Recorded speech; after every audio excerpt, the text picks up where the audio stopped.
বহুদলীয় গণতন্ত্র সৃষ্টি করলেন। আজকে যে প্রধানমন্ত্রী, অবৈধ প্রধানমন্ত্রী, উনি আসলেন কিভাবে?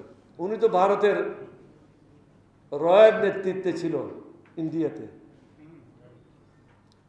বঙ্গভবনে আমাকে টেলিফোন করলো ডক্টর কামাল হোসেন, উনি জীবিত আছেন এখন, সামাজ আজাদ সাহেব, যে একটা ডেলিগেশন বঙ্গবন্ধু আসতে চায়।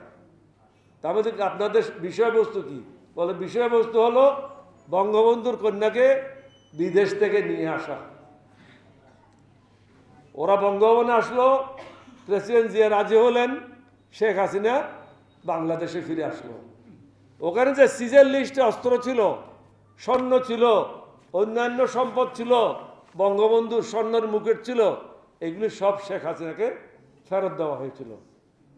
প্রেসিডেন্ট জিয়া মারার পরে তো তার ওখান থেকে কোনো স্বর্ণের মুকুট বাইর হয় নাই, কোনো অস্ত্রও বাইর হয় নাই, কোনো টাকা পয়সাও বাইর হয় নাই।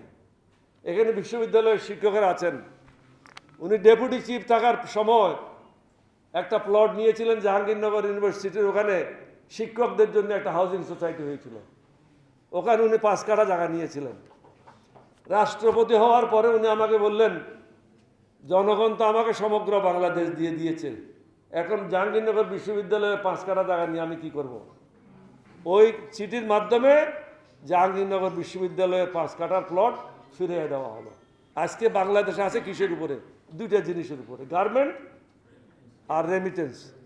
এই 2টা তো জিয়া রহমান শুরু করেছিল, বঙ্গবন্ধু তো না, শেখ হাসিনা তো না। ইরিদান বড়দান পাকিস্তান থেকে আক্তার সাহেবকে নিয়ে আসলাম আমরা। ইরিদানের যে প্রবক্তা আক্তার, উনি কুমিল্লাতে ছিলেন,